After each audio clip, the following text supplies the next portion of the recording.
마태복음 5장 4절부터 6절까지의 말씀 우리 다 함께 읽겠습니다. 시작. 애통하는 애통하는 자는 복이 있나니 그들이 위로를 받을 것이며 온유한 자는 복이 있나니 그들이 땅을 기업으로 받을 것이며 의에 줄이고 목마른 자는 복이 있나니 그들이 배부를 것이며. 아멘. 다시 복음 앞에 11번째 시간, 역설의 행복, 역설의 행복이라는 제목으로 하나님 말씀 전하겠습니다. 예수님께서 공사역을 처음 시작하신 설교가 바로 이 복에 대한 말씀입니다.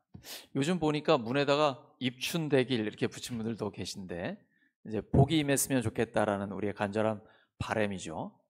근데 예수님은 첫 번째 설교에서 우리가 복을 받기를 원한다라고 강력하게 말씀해 주셨어요. 마가복음 1장에 보면 그 첫 설교가 나오죠. 때가 찼고 하나님 나라가 가까이 왔으니 회개하고 무엇을 믿으라고요? 복음을 믿으라. 복음이 뭡니까? 복된 소식이죠. 예수님은 우리에게 복을 주기를 원하십니다. 근데 좀 이상한 것 같아요. 가난하면 복이 있는 건가요? 첫 번째 말씀이 심령이 가난한 자는 복이 있다라고 말씀하세요. 가난하면 사실 좀 불편할 수 있잖아요. 부유한 게 좋지 않겠습니까? 그런데 심령이 가난한 자는요, 천국이 그의 것입니다. 별로 안 놀라시는데 반응이. 하나님의 나라가 그의 것이라니까요. 이보다 더 부자가 어디 있겠습니까? 저는 여러분이 깨끗한 부자가 되시길 바랍니다.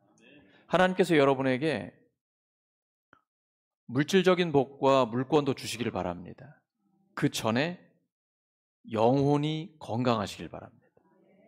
영혼이 건강한 사람에게 하나님의 복이 주어지면 그 복을 가지고 하나님 나라를 위해 사용할 수가 있습니다. 우리가 먼저 깨끗한 그릇이 돼야 합니다. 그러면 하나님께서 그 그릇에 풍성하게 채워주세요. 하나님이 없어서 안 주시는 게 아니고 능력이 없어서 못 주시는 게 아니죠. 우리가 준비가 되면 하나님께서 충만히 주셔서 그 복의 통로로 쓰임받게 해주십니다. 우리가 하나님 앞에 영혼이 잘 되는데 먼저 집중해야 돼요. 그래서 주님께서 심령이 가난한 자가 복이 있다. 천국이 그들의 것입니다. 라고 말씀하세요. 마음이 가난해지면 하나님 앞에 내가 할 수 있는 게 아무것도 없습니다. 아, 이게 내 안에 선한 것이 아무것도 없구나. 그러면서 내가 내 속에 있는 죄를 발견하게 돼요. 이 죄를 발견하게 되면 하나님, 제가 죄인입니다 라고 머리로 인정하는 것을 넘어 내 죄 때문에 예수님이 십자가에 못 박혀 죽으셔야 했다라는 그 아픔이 나에게 다가오기 시작합니다. 그래서 큰 슬픔으로 하나님 앞에 애통하게 되는 것이죠. 여러분, 언제 애통해 보셨습니까? 나의 죄 때문에 언제 슬퍼해 보셨어요? 우리 처음 예수님 만났을 때 기억나시죠?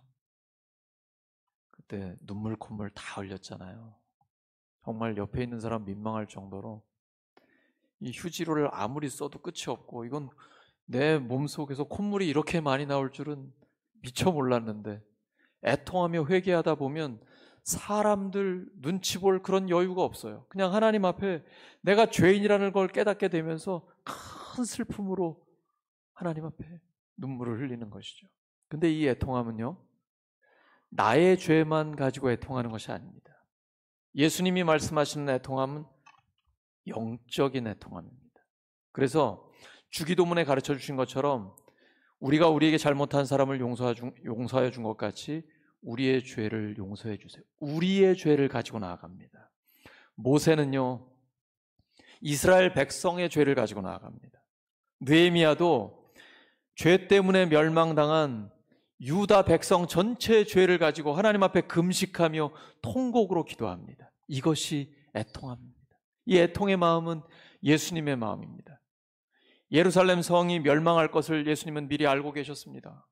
그래서 그 성을 보고 예수님이 우셨습니다. 성경에 보시면 예수님이 눈물을 흘리는 장면이 별로 안 나와요. 그런데 그 성의 멸망을 바라보면서 너무 가슴 아파 우십니다. 요한복음 11장에서 제자 나사로가 죽어서 무덤 속에 갇혀 있습니다. 그리고 여동생들이 슬퍼 울고 있고 조문하러 온 많은 친구들이 거기서 눈물을 흘리고 있어요. 예수님이 함께 눈물을 흘리십니다. 우리 때문에 십자가에 못 박히셨습니다. 그 예수님을 십자가에 못 박은 자들이 앞에 있었어요. 예수님은 그들을 보면서 하나님 앞에 아버지 저들을 용서해 주세요. 몰라서 저러는 겁니다. 이게 예수님의 애통함입니다. 그 애통함을 가지고 우리를 위해 간구해 주셨고 그 애통함 때문에 우리가 모든 죄의 용서함을 받게 된 것입니다. 이렇게 마음이 가난해지고 나의 죄, 우리의 죄 때문에 애통하기 시작하면요, 교만할 수가 없어요. 마음이 낮아집니다.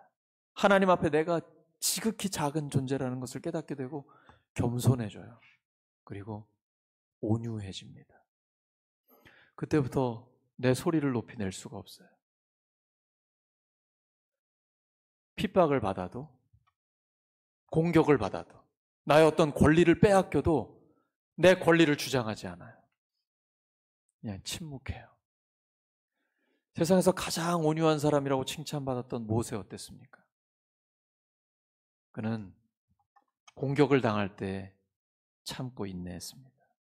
그러면 하나님께서 책임지시고 해결해 주신다는 걸 알았기 때문이죠. 이렇게 온유해지면 그때부터는 거룩하신 하나님을 바라보기 시작합니다. 내가 아니라 하나님의 능력을 의지하기 시작합니다. 온유한 건 온순한 게 아닙니다. 그냥 성격이 순한 게 아니에요. 또는 우유부단한 건 더욱 아닙니다. 온유하다는 것은 하나님의 능력을 의지하고 그 앞에 침묵을 지키는 것입니다. 그래서 온유함은요, 굉장히 강력한 힘이 그 안에 내재되어 있습니다. 하지만 나의 힘이 아니라 하나님의 힘입니다. 그래서 하나님의 역사가 온유한 자를 통해 나타나기 시작합니다. 그러면 점점 더 하나님에 대한 갈망이 생겨요. 이게 바로 의에 줄이고 목마른 자입니다. 배고프고 목마르면 행복한 거 아니잖아요. 그런데 예수님은 그 사람이 행복하다고 말씀하십니다. 하나님이 배부르게 해주시기 때문이에요. 이건 세상이 줄 수 없는 복입니다. 세상은 부자가, 그리고 슬퍼하는 자가 아니라 기뻐하는 자가, 인생을 enjoy, 즐기는 사람이 행복하다고 생각해요. 그리고 온유한 자가 아니라 침략하는 자, 세상을 힘으로 지배하는 자, 이런 사람이 행복하다고 생각합니다. 줄이고 목마른 자가 아니라 늘 배부른 사람, 돈으로 가득하 있고 욕심으로 충만한 사람, 그래서 공격적으로 적극적으로 쟁취하는 사람, 이런 사람이 행복한 사람이라고 보고 있죠. 예수님은 정반대입니다. 역설의 진리입니다. 이렇게 될 수 있을까요?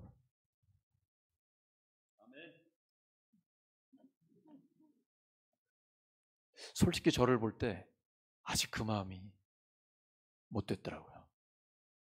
하나님, 어떻게 설교해야 됩니까? 이 수준이 너무 높습니다, 주님. 제 수준은 아닙니다. 하나님의 수준입니다. 근데 그렇게 될 수 있기 때문에 우리에게 주신 말씀입니다. 예수님만 따라가면 됩니다. 신앙생활 굉장히 쉽습니다. 예수님만 본받으면 됩니다. 예수님이 성경에 다 보여주셨어요. 예수님은 가난하셨죠. 모든 걸 가지고 계신 분이 우리를 위해 스스로 가난해지셨습니다. 그래서 예수님 때문에 우리가 부요함을 누리는 거예요. 머리 둘 것 하나 없으셨어요. 근데 그 예수님은 가장 행복한 분이었습니다. 우리를 위해서 애통해 하십니다. 자신을 위해서가 아니라 모든 사람을 살리기 위해서 슬퍼하시고 눈물을 흘리십니다. 그리고 그들을 구원해 주십니다. 예수님처럼 온유한 분 계실까요? 수없이 공격을 받고 비난과 비판을 받는데요, 예수님은 다 참아주세요. 십자가의 주님을 보세요. 침을 뱉어요. 얼굴에다. 우리 막 손잡고 합심 기도하다 보면은 가까이에서 기도하니까 막 침이 튀는 거 경험해 보셨어요? 근데 그거는 그 침을 맞아도 행복해요. 왜냐하면 기도하는 침이니까. 근데 예수님이 맞은 침은요, 모욕하는 침이에요. 감히 주님께. 야! 너 메시아라며, 네가 구원의 주님이라며 십자가에서 내려와 봐! 확 그냥 내려가가지고. 우리 같으면 그럴까? 아니, 저 같으면 그럴 것 같은데 예수님은 안 그랬어요. 아무 말씀도 안 하세요. 옆에 있는 강도가 지도 지금 죽는 상황인데, 야, 우리 좀 구원해봐. 약 올려요. 아무 말씀도 안 하세요. 말씀을 못해서 그러시는 게 아니에요. 안 하시는 거예요. 우편 강도는 절 좀 기억해 주세요. 그 말에 응답해 주시잖아요. 네가 오늘 나와 함께 낙원에 있을 것이다. 예수님은 꼭 필요한 말씀은 다 하시는데 욕하고 비난하고 조롱하는 말에는 아무 대답도 안 하세요. 우리를 구원하시기 위해서. 의에 줄이고 목마르신 분이에요. 세례 요한에게 세례를 받으러 오십니다. 요한이 안 된다고. 제가 예수님께 세례를 받아야 되는데 어떻게 예수님이 저한테 세례를 받으시냐고. 아유, 안 된다고요.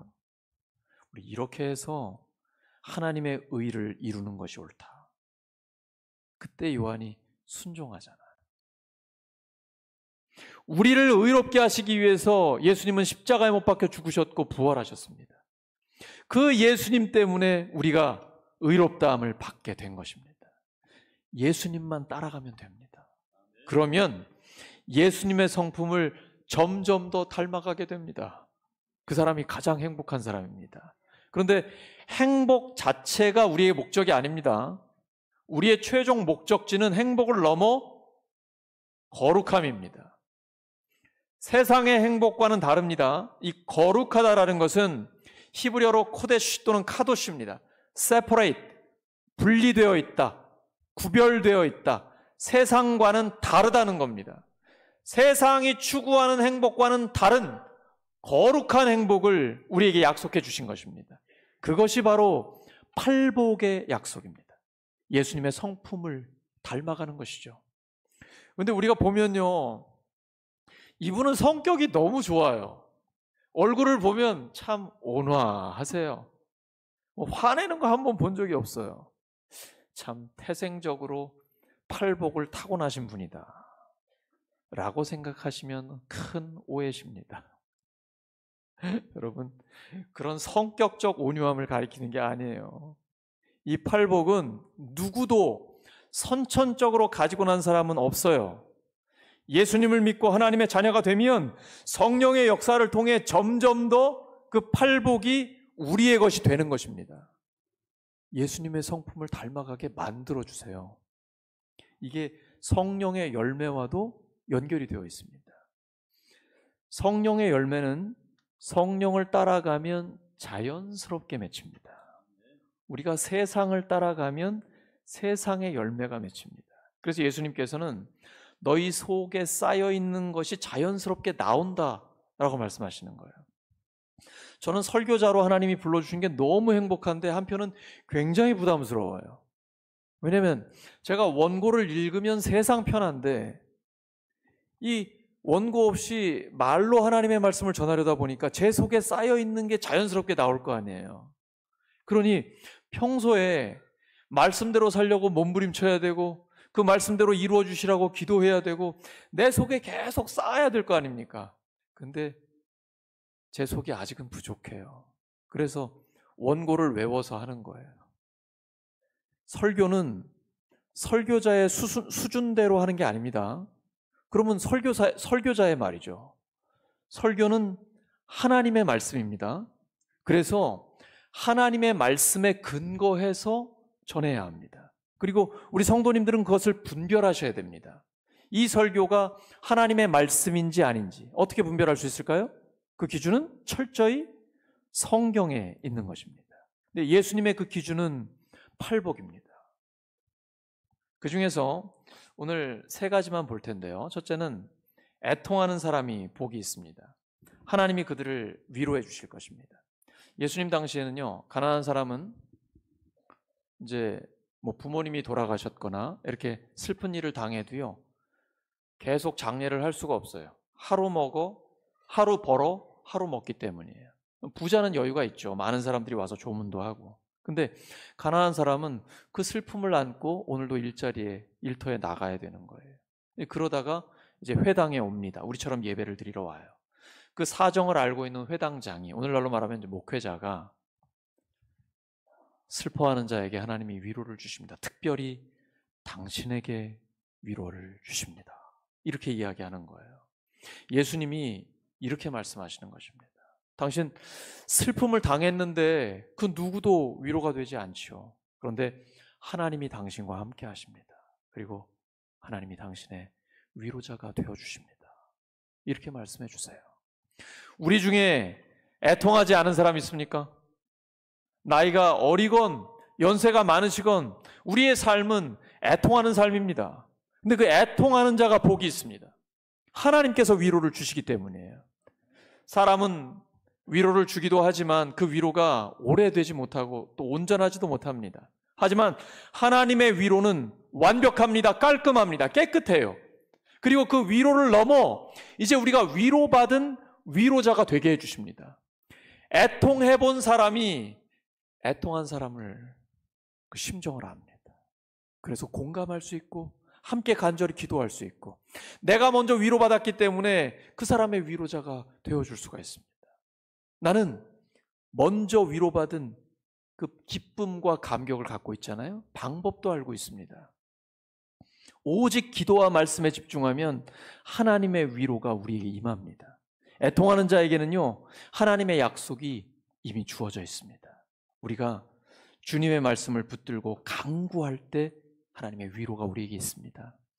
구약에 보면 히스기야 왕이 이제 죽어야 됩니다. 하나님께서 넌 이제 죽을 병에 걸렸다라고 말씀해 주셨어요. 그가 너무 슬퍼서 하나님 앞에 눈물을 흘리며 기도합니다.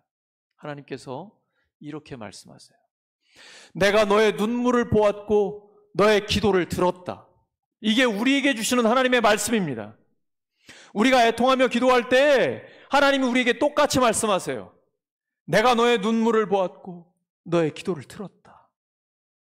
하나님이 보시고 들으셨으면 끝난 겁니다. 끝났다는 말이에요. 다 해결된 거예요.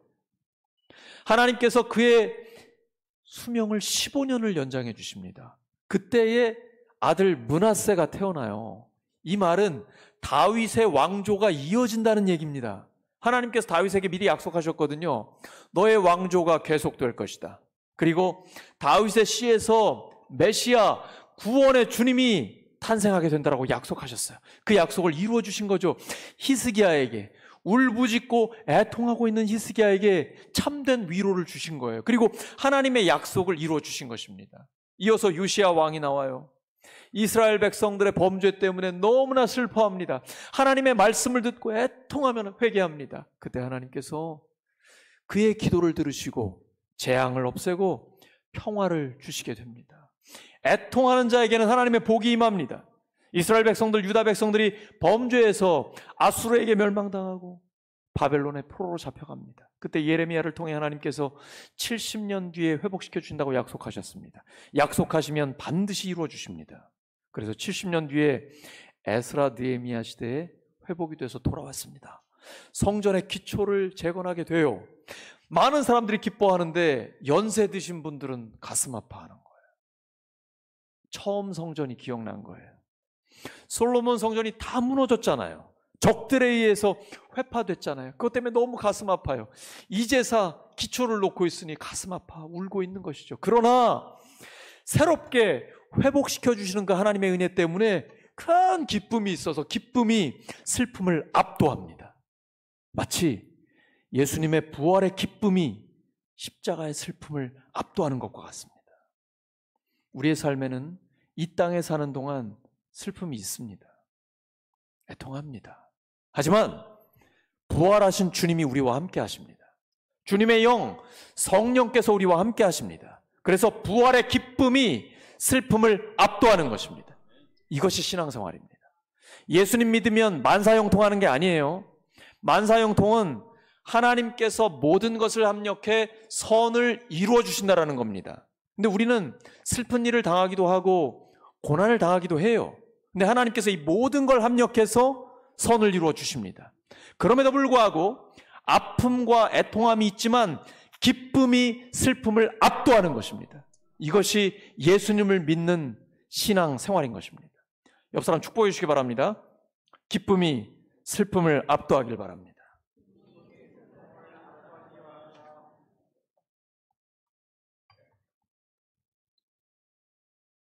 애통하는 자가 복이 있어요. 사도 바울이 굉장히 성숙해졌을 때 로마서를 기록했거든요. 근데 바울 같은 사람이 애통함을 이렇게 표현합니다. 로마서 7장 19절과 20절입니다. 시작. 나는 내가 원하는 선한 일은 하지 않고 도리어 원하지 않는 악한 일을 합니다. 내가 해서는 안 되는 것을 하면 그것을 하는 것은 내가 아니라 내 속에 자리를 잡고 있는 죄입니다.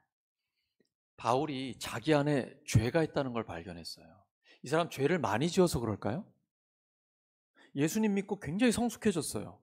목숨 걸고 복음 전하는 사람이에요. 점점 더 죄를 많이 지어서 그럴까요? 그게 아니에요. 우리가 빛으로 가까이 가면 가까이 갈수록 어두운 게 드러납니다. 보면 지금 얼굴이 굉장히 깨끗해 보이죠? 뭐 어떤 분은 우유 빛깔 한대수 뭐 이렇게 해주시더라고요. 아니에요, 여러분. 저희 집에 와서 제 피부 보셨죠? 가까이 와서 보면 다 있거든요. 하나님께 가까이 가면 가까이 갈수록 내 죄가 드러납니다. 이게 정상이에요.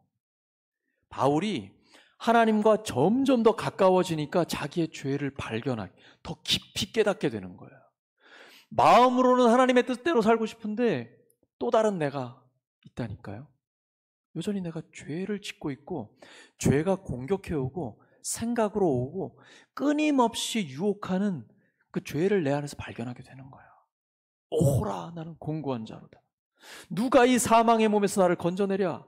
근데 거기 머무는 것은 그리스도인의 삶이 아니에요. 박차고 일어나서 그러나 예수 그리스도를 통해 예수 그리스도로 말미암아 하나님께 감사하리로다.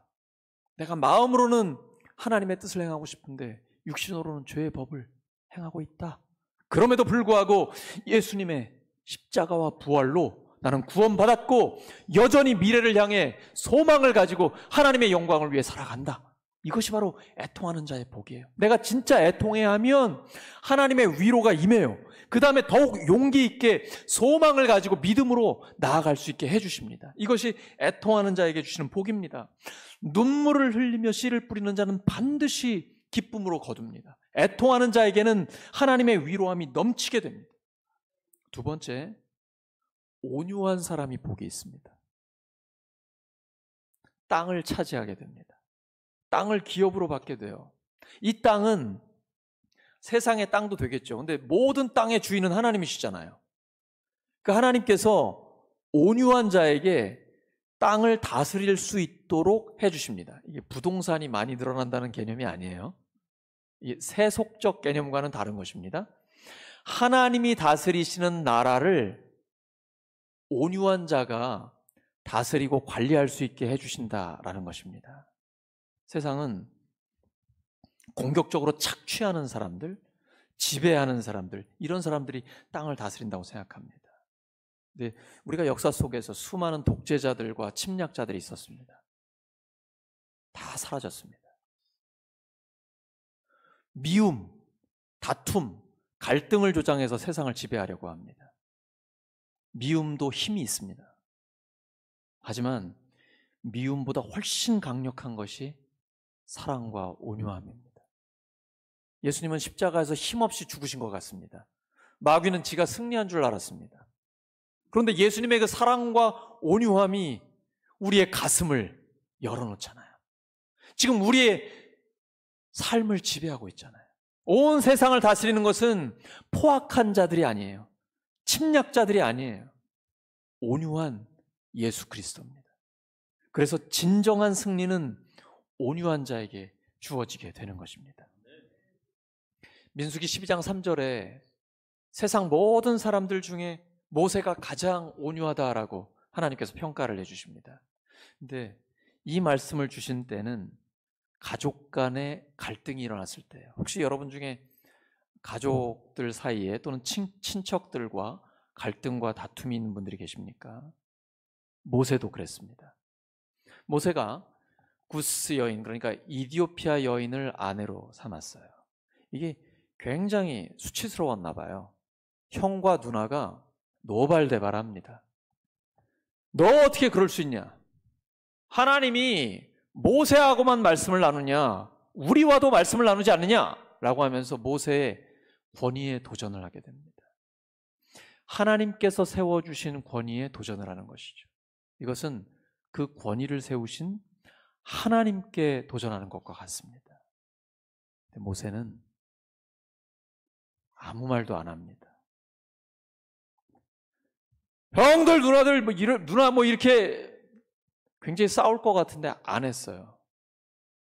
아무 말 없이 침묵합니다. 그때 하나님이 이렇게 말씀을 해주세요. 민수기 12장 7절과 8절입니다. 시작. 나의 종 모세는 다르다. 그는 나의 온 집을 충성스럽게 맡고 있다. 그와는 내가 얼굴을 마주 바라보고 말한다. 명백하게 말하고 모호하게 말하지 않는다. 그는 나 주의 모습까지 볼 수 있다. 그런데 너희는 어찌하여 두려움도 없이 나의 종 모세를 비방하느냐? 우리도 모세처럼 되고 싶습니다. 모세는 공격을 받았을 때, 비난을 받았을 때 침묵했습니다. 이게 온유함이에요. 자기에게 힘이 있습니다. 모세가 기도하면 홍해가 갈라집니다. 하나님께서 10가지 재앙을 내려서 당대 최강국이었던 이집트를 무너뜨리십니다. 모세는 형과 누나에게 비난을 받았을 때 침묵했어요. 온유하게. 그리고 하나님의 능력을 신뢰했습니다. 근데 하나님께서 직접 말씀해 주시는 거예요. 너희들과도 물론 내가 얘기는 하는데 모세와는 다르다. Face to face. 얼굴과 얼굴을 맞대고 이야기한다. 그리고 너희들 정도가 아니고 꿈이나 환상 정도가 아니고 모세는 직접 주님의 얼굴을 본다. 근데 감히 너희들이 어떻게 모세 앞에 도전할 수 있냐? 내가 세운 하나님의 사람인데. 이게 바로 온유한 자에게 주시는 하나님의 복입니다. 우리가 그런 사람이 되기를 원합니다. 우리가 모세처럼 되기를 원합니다. 우리 모두 어떤 공격을 받고 비난을 당할 때에 맞서 싸우지 않기를 바랍니다. 온유함이란 원어를 분석해 보면 고난을 당한다, 핍박을 받는다라는 거예요. 그러니까 그냥 당한다라는 거예요. 엄청난 능력이 하나님께 있는데 하나님을 신뢰하기 때문에 겸손하게 참는 거예요. 근데 그때 하나님이 직접 말씀해 주세요. 그리고 하나님이 해결해 주세요. 너무 멋지지 않습니까? 우리도 이 모세와 같이 되기를 원합니다. 정말 그 누구보다도 하나님과 친밀한 사람. 기도할 때 마치 내 앞에 주님이 계신 것처럼 주님의 음성을 직접 듣는 사람. 저는 아직 이 수준까지 못 가겠더라고요. 하나님이 아직 저한테 대수는 주님의 모습까지 볼 수 있다. 이렇게는 아직은 말씀 안 해주시는 것 같아요. 근데 이렇게 되고 싶어요. 여러분도 그러시죠? 여러분도 모세처럼 되고 싶죠? 우리가 다 모세처럼 됐으면 좋겠습니다. 그래서 우리는 온유함으로 겸손하게 침묵하고 하나님께서 직접 말씀해 주시고 인정하는 그런 삶이 되기를 바랍니다. 옆 사람 축복해 주시기 바랍니다. 모세처럼 온유하시기 바랍니다.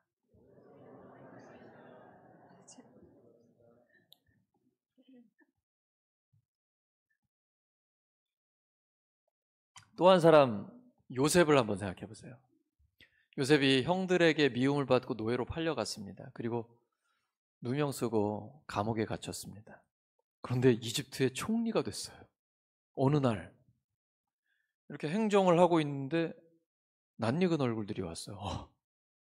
나를 팔았던 형들이 여기 와 있는 거예요.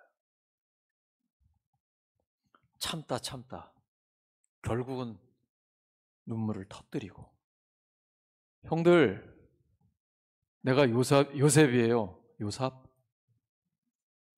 아마 말도 잘 안 나왔을 거예요. 형들이 자기 귀를 의심합니다. 이집트 총리라고? 우리가 돈 받고 팔았는데, 분명히 죽었을 거라고 생각했는데 이집트 총리가 되어 와 있는 거예요. 이제 우린 다 죽었다. 우린 끝났어. 요셉이 죽일 수 있습니다. 아니, 감옥에 가둬놓고 두고 고문하고 실컷 보복할 수 있습니다. 요셉 그렇게 안 했어요. 이렇게 말합니다. 창세기 45장 5절에서 8절입니다. 시작. 형님들이 나를 이곳에 팔았다고 근심하거나 한탄하지 마십시오. 하나님께서 우리 가족을 구하시려고 나를 형님들보다 먼저 이곳에 보내셨습니다. 나를 이곳에 보내신 분은 형님들이 아니라 하나님이십니다. 여러분, 어떻게 이렇게 말할 수 있을까요? 지금 나한테 힘이 있는데, 권력과 돈과 얼마든지 내가 보복할 수 있는 힘이 있는데 안 해요. 그리고 지금 공포에 휩싸여 있는 형들에게 걱정하지 말라고, 더 무서울 것 같아, 이런 말이. 근데 한탄하지 말라고.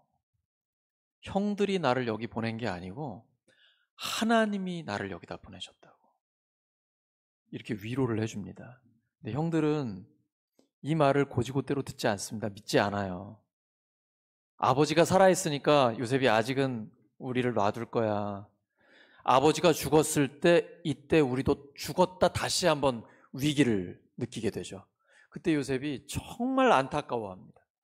진심으로 용서해 줬는데 그걸 받아들이지 못하거든요. 끝까지 보복하지 않았습니다. 그 형들의 자손들까지도 돌봐줬습니다. 죽으면서까지도 축복해줘요. 나는 지금 하나님께 가지만 하나님이 반드시 당신들을 돌보실 것입니다.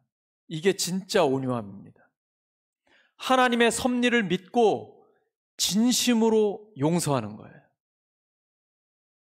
가장 가까운 가족들과 친척들과 갈등이나 다툼이 있으십니까?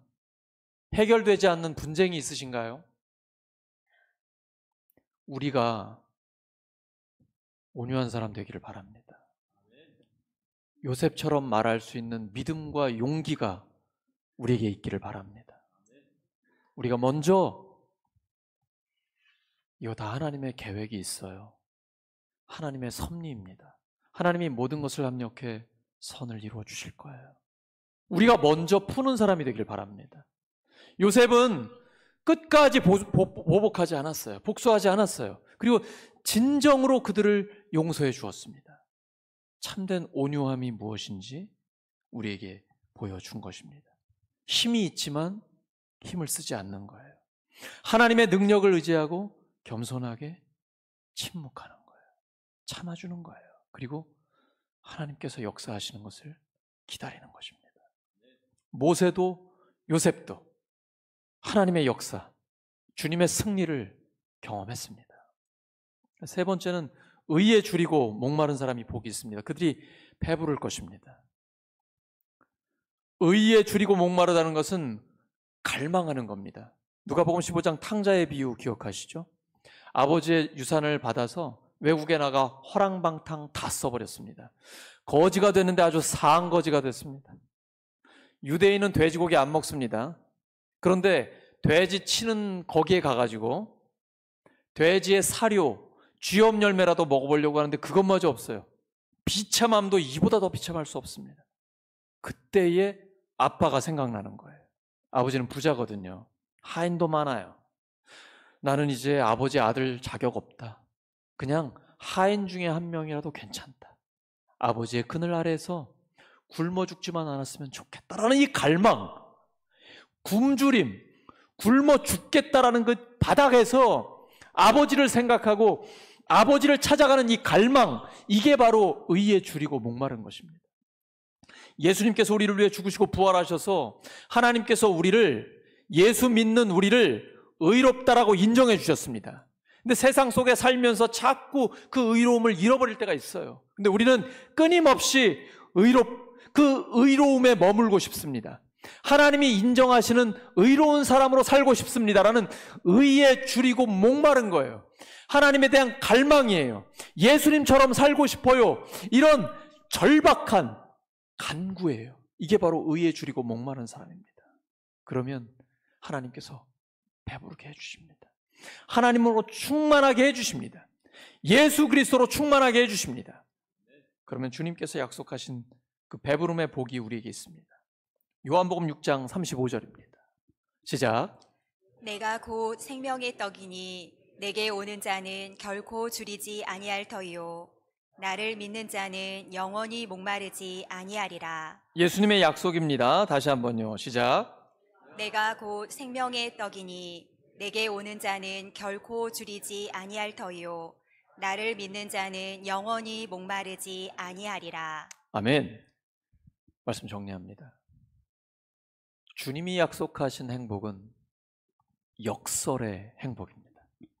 세상과는 차원이 다른 거룩한 행복입니다. 애통하는 자, 온유한 자, 의에 줄이고 목마른 자가 복이 있습니다. 하나님이 위로를 주시고 하나님의 땅을 다스리게 하시며 그리고 하나님께서 충만함으로 우리와 함께 해주십니다. 점점 더 이 예수님의 성품을 닮아가서 가장 가치 있고 명예롭고 의미 있는 삶을 사는 우리 모두가 되기를 예수 그리스도의 이름으로 축원합니다. 말씀 기억하면서 함께 합심 기도하겠습니다. 하나님 아버지, 저희들에게 역설의 행복을 말씀해 주시고 또 본을 보여주셔서 감사합니다. 저희들 예수님을 따라가기 원합니다. 점점 더 닮아가기를 원합니다. 주님, 저희들이 애통하는 자 되게 해주시옵소서. 자기의 죄와 우리의 죄 때문에 애통하는 자가 되게 해주시옵소서. 온유한 자가 되게 해주시옵소서. 예수님을 닮아 하나님의 능력을 신뢰하며 겸손하게 침묵하며 기다릴 수 있는 온유한 자가 되게 해주시옵소서. 의에 줄이고 목마른 자가 되게 해주시옵소서. 점점 더 예수님을 닮아가기 원합니다. 하나님께서 인정해 주신 그 의로운 사람으로 예수 그리스도의 의로 굳건하게 서 있기를 원합니다. 저희들을 사용해 주시옵소서. 감사드리며 예수 그리스도의 이름으로 기도드립니다.